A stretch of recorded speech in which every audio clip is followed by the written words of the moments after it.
Hi everyone, it's Tanya. Just updating you on the Not Even Once project since we last spoke. And in this last short period of time, the Not Even Once team has been really busy. We've delivered to around 3,000 kids in this last short while. And again, we still, every time we go into a school, we just have an incredible time, and we see a very powerful impact on young people and teachers alike, and within the culture within the schools. We see that because of the conversations that we have, but we also see it through the feedback, what the kids are writing back to us about how they believe that the seminar impacted them and their thought processes and the way they're going to act and for their choices and for resilience as well moving forward. Now, sometimes that's all exciting, but sometimes in the back of your mind it just says, say, well, how long does this last for the kids? And I know that we've certainly been asked that by external parties, like it's all good in the heat of the moment, but what happens like 5 months down the track, 6 months down the track, 12 months down the track, 2 years down the track? Like, is the message something the kids are taking on board and are they thinking about it? And I just want to share a situation that just happened very recently at one of the seminars that I was delivering at, and it just showed me that actually it is. So we had a young man that came up after a seminar, and he wanted to sit down and actually have a chat to me through lunch. And so as he's sitting there talking to me, you know, I probably won't use the exact language that he used just for sensitivities of some people. But he said, you know, I listened to everything that you said last year and I thought you were full of beep, beep, beep. I didn't believe anything that you said. I thought you were full of beep, beep, beep. He said, but I've been thinking about what you said over this last year. And I've been thinking about what you said in this space. And now I reckon I agree with just about everything you said. I reckon just about everything you said was right. He said, I've seen it in my mates, maybe a little bit in myself, but I have seen the impacts. And so everything you spoke about, I believe. And he then went on to say that he'd been a cannabis user. He'd been using since he was 14 years old. And for the last couple of months, he's actually not been using cannabis, and he's making some pretty solid choices for his life moving forward. So for me, that answered that question, just from the mouth of a young person coming up. He didn't have to. He didn't have to share that at all, but for him it was powerful. You know, last year when we, and in the space that he was in, he didn't want to listen to what we had to say, and in fact he probably wrote down some pretty interesting responses in the evaluation form, but he had been thinking about what he'd heard, and he'd been processing that, and he'd been observing, most importantly, what was going on around him. So, and he was seeing some truth, like our truth was becoming his truth. And so that was incredibly exciting for us to hear that kind of feedback, and that just shows us that it's not just 5 minutes. The message that is being delivered and the way that it's being delivered is actually having long-term impact on our young people. And we're going to continue to evaluate the program with universities moving forward. In fact, we're underway with that at the moment, so that there's more evidence around what we're doing. And also, just another one as well is the power of these seminars. You know, there was a school that we were at recently that a young person wrote at the bottom of their feedback form that they were so thankful that we had come there that day and that they no longer wanted to end their own life. And we saw that pretty early on, because part of our policy and procedures is do a quick check of the evaluation forms and see if anyone's asked for help and you know, and wanted to speak about something. And when we saw that comment that was written on their feedback form, we just went straight to the school, because that's our policy. The schools have the best, are in the best position to actually assist the young people.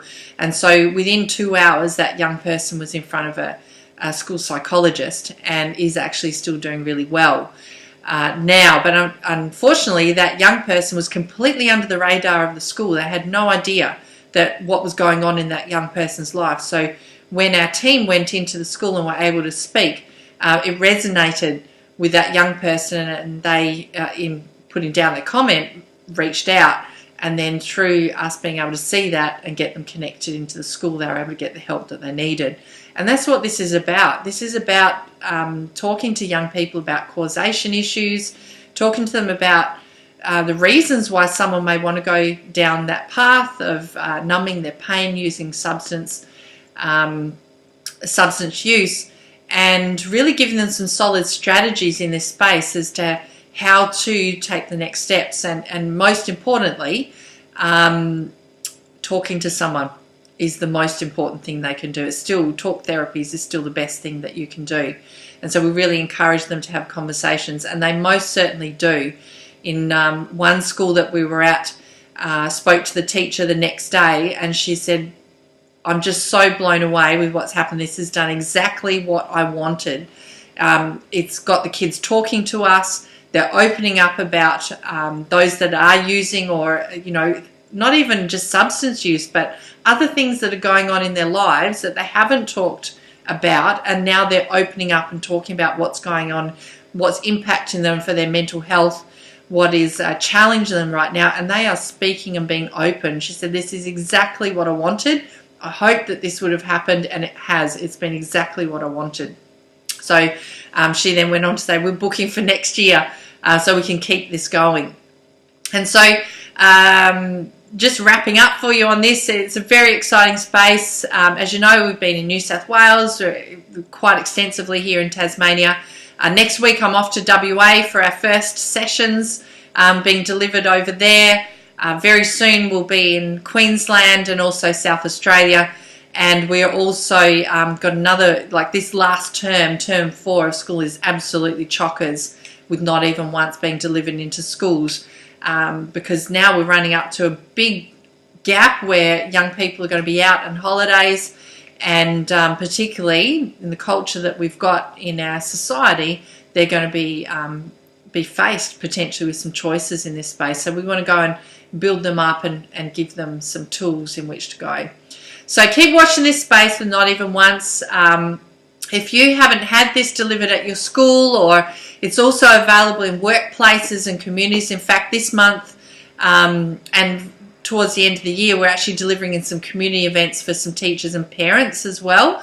We've got quite a few of them booked for this year. So if that's something for your community or for your kids' school or for your workplace that you would like to have a presentation around alcohol and other drugs, and how you can develop protective factors, what to look for, how to deal with this space, and particularly on how to build some resilience, have some conversations with us, because we'd love to help you in that space as well.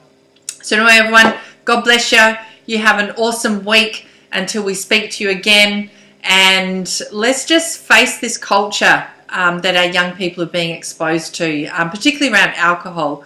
As we move up into this this time of celebration, we get closer to Christmas and wind-ups of work and things like that. Just remember that alcohol is a psychoactive drug. It does impact the brains of developing young people, and it will have an impact on their brain development. So for girls, the brain doesn't stop developing until about 25, and for guys, sorry about you guys, but it's about 28.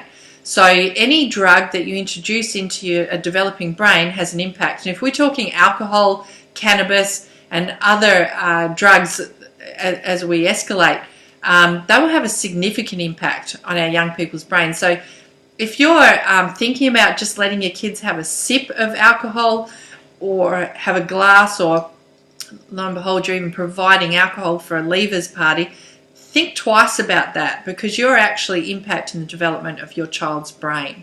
So have some conversations. If you want more information, get in touch with us, or check out our website, notevenonce.org.au or teenchallengetasmania.org.au. Actually, no AU, just .org. Okay, see you later, guys. Bye.